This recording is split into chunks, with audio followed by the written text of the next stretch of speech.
In this week's episode, Sadhguru and Shekhar Kapur, globally recognized film director, media visionary, and proponent on the future of new media, walk through the making of a space dedicated entirely to the divine feminine.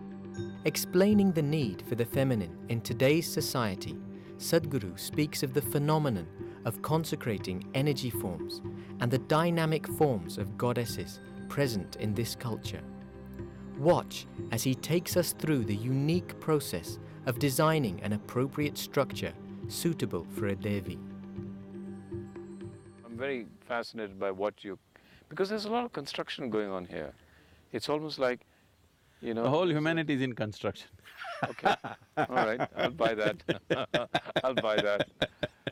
So Sadhguru, this is a temple that I know you told me that it will last thousands of years, and it's a feminine temple. It's a temple devoted to the female aspect, not only of us, but the whole existence, the feminine aspect of existence. So tell me about this. This is not man-woman, what is it? What is feminine, what is masculine? So you need to understand this. Human understanding comes from a certain perception, a limited perception. When I say limited perception, right now your whole perception comes through your sense perception. Sense organs can perceive something only if there is something to compare with. For example, right now, you know silence only because there is sound, and you know sound only because there's silence, isn't it? See, right now if I show you this part of my hand, you can only see this. You cannot see this. If I show you this, you can only see this. So this is the nature of sense perception, whether it's your eyes or your ears or your smell or your taste or your touch, everything is only by comparison. So, the moment you perceive through sense organs, you already divided the existence. So because of the division, your mind also thinks in divisions. Because without divisions you cannot perceive, without two there is no logic, so you need two. So these two fundamental principles, because we are human, we are a species with man, woman, masculine, feminine, we are calling them masculine and feminine. So in this culture, it may be referred to as Shiva, Shakti, or in other cultures, yin and yang, whatever. So Shiva being masculine and Shakti being feminine. Yes. Why Shakti? Shakti means power. Why is that feminine? Not power, Shakti means energy. Energy, okay. It's energy. Unfortunately, because of various, civilizational and exploitative situations in the human societies, we are thinking of energy as power and dominance. No, energy is just energy. Without energy, nothing happens. So I could say this temple is a temple for energy. Feminine energy. Feminine. So let's go in and you tell me what feminine energy is, as against masculine energy. Is this what you call a leap of faith? Right? From intellectualism to consciousness This is doesn't one take big any leap. faith, it just needs a leg. Or a broken leg, okay.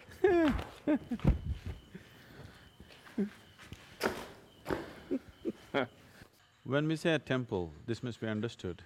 The temple is like a body. To energize the system, temple is not a place of worship. Temple is not a place where you go and make appeals to some unknown god up there. This is not that kind. This is not a place where you lead a prayer. That is the uniqueness of this culture. Here, temple is like a body, energized in a certain way. Now if you see the masculine temple that we have, is circular in nature, because that is the quality that it is. The feminine temple is in the form of a triangle. There's a whole lot of things in its geometry, how it is made. See, all the wings are 33 feet, properly done in the multiples of 11. It is made in a certain way to create a feminine energy there. Why 33? If you go into these details, there are enormous amount of science behind that. Like your spinal column is 33 aspects, and… Which I just risked right now. Okay. So there are so many aspects to this which I don't wish to go right now, but essentially it is feminine energy. Where was the need for this, in a way? See, one thing is today, the feminine is at huge risk on the planet. So immediately people may think, oh, that's because of the man. Maybe man instigated it, but when I say masculine and feminine, I'm not talking about male-female. I'm talking about those two aspects, those two dimensions of life, without which our life will not be beautiful. Our life cannot work actually, even in the most fundamental way. So, because people start thinking in terms of dominance, this is a problem.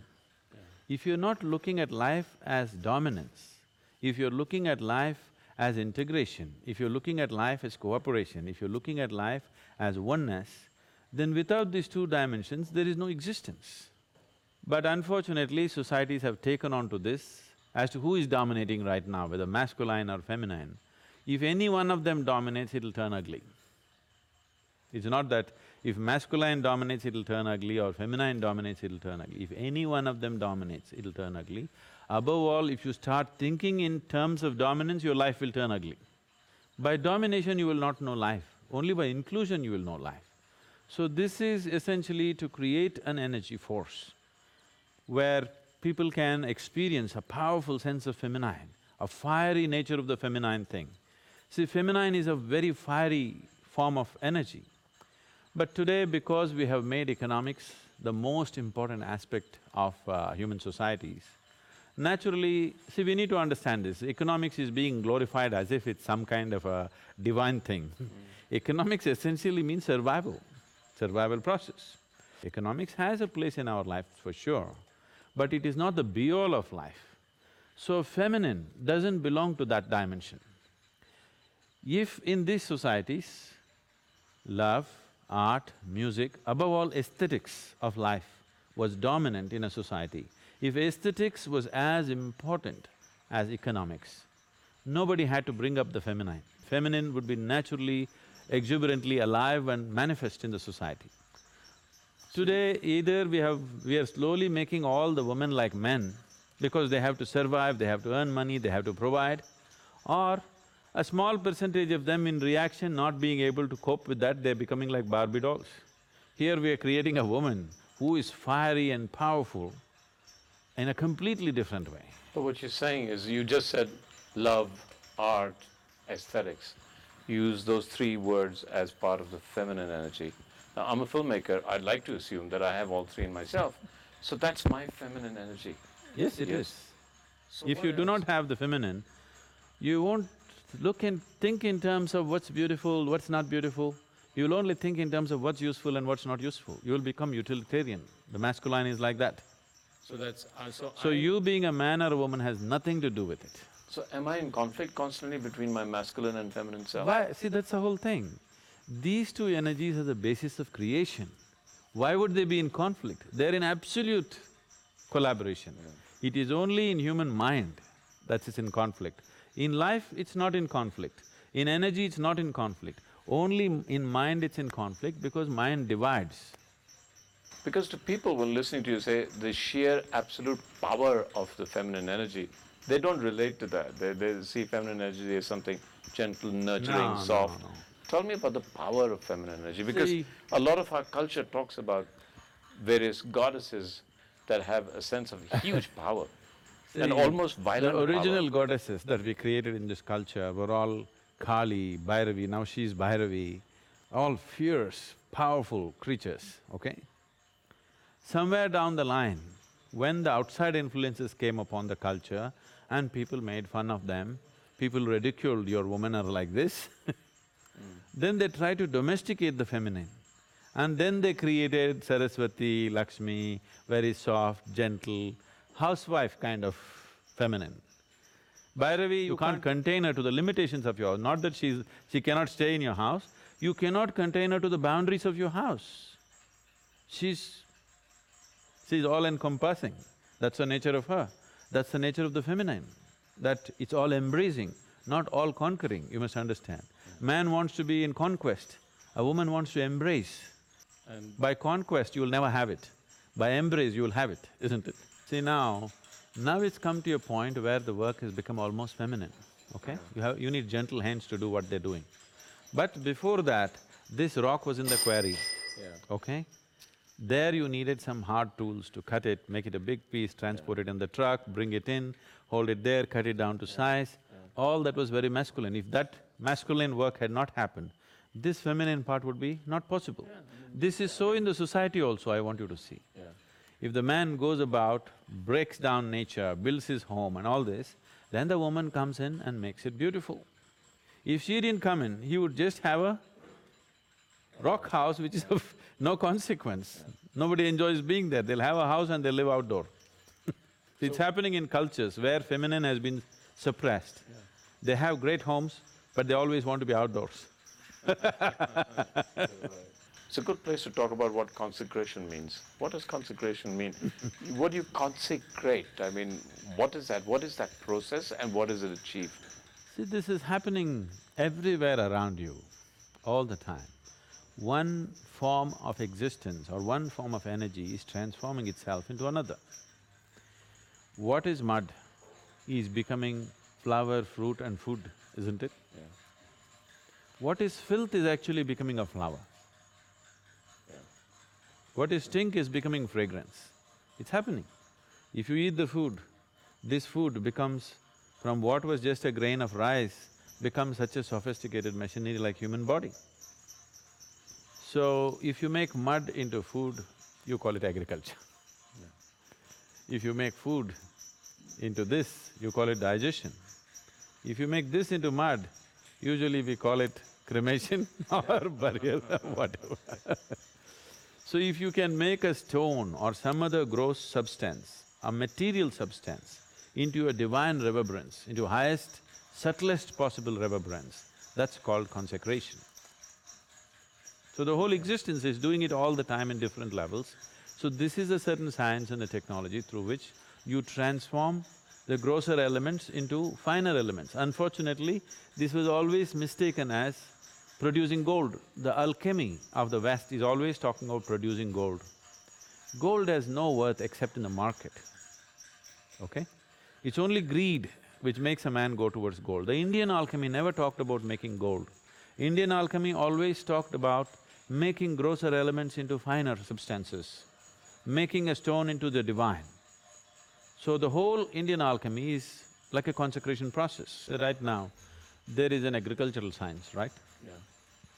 They will teach you how to study the soil, the qualities of the soil, the seed, the manure, everything. So they only set those conditions. They will set the soil conditions, they'll set the seed condition, everything else that's necessary to grow. But the growth itself, the transforming earth into food, that no scientist does. That is happening by nature. Here also the same thing. We have a whole science. If we set all these conditions, the growth becomes subtle. So when I was building something and this was my first project, I'm building a farm near Mysore. And I'm doing it with a real short shoestring. So, when I want to in the end I want to paint it, and I don't have the thing to get painters to paint this large wall surface. So I want to paint it and it takes too much time to go like this. So what I do, I dip, hold it here and just walk. One smear of paint from this end to that end to this end. The first smear that I did, I dipped and walked like this. Here the smear was thick. As it went, it became lighter, lighter, lighter, lighter and became really subtle. I just looked at this and I burst into tears. That was one great moment of realization for me. This is the whole creation. From a rock to divine, this all the thing is. It's either dense or it's subtle, that's all it is. It's the same existence everywhere. Whether you look at the earth or you look at your body or you look at what you call as divine, it is all the same substance. It is just getting subtler. And whatever we are creating as divine is just that, making a rock into a subtler form of energy. Every substance on the planet is exuding a certain kind of energy, reverberation, which is a scientific fact. You can change the way it exudes, what type of energy it exudes, you can change that. Altering that to a very subtle and useful form of energy is consecration process. So temples were energy forms, temples were energy places, where every day in the morning before you start your day, you go sit there for some time, imbibe this energy and go into the world. Why this became necessary is, see, once you step into the world, for an ordinary person, a common man, every transaction in the world, whatever it may be, what is your profit is somebody's loss, what is somebody's profit is your loss. Whether it's family transaction between husband and wife, father and son, between business partners, or every transaction, there's something to give up, something to take everywhere, that's why it's a transaction. So if you're not sufficiently lubricated in the way you are, every transaction is a point of friction, a possible friction.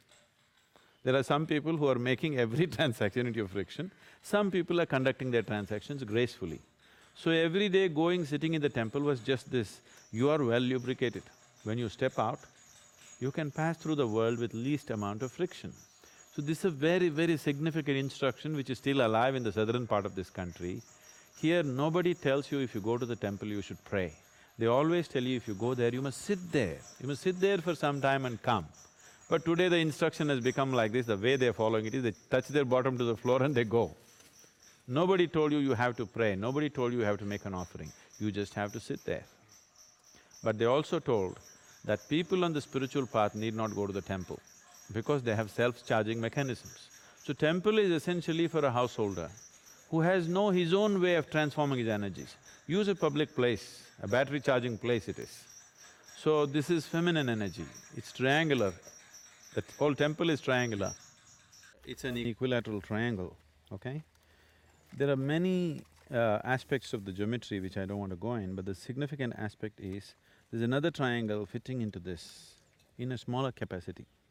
So a downward triangle is… And that's this one? No, this downward triangle always symbolizes the feminine. Okay. The upward moving triangle symbolizes the masculine. But here, normally it would be depicted like this. Okay, this is also the Star of David and whatever else the star is used, and this is the basic yantra for Sri Chakra and everything.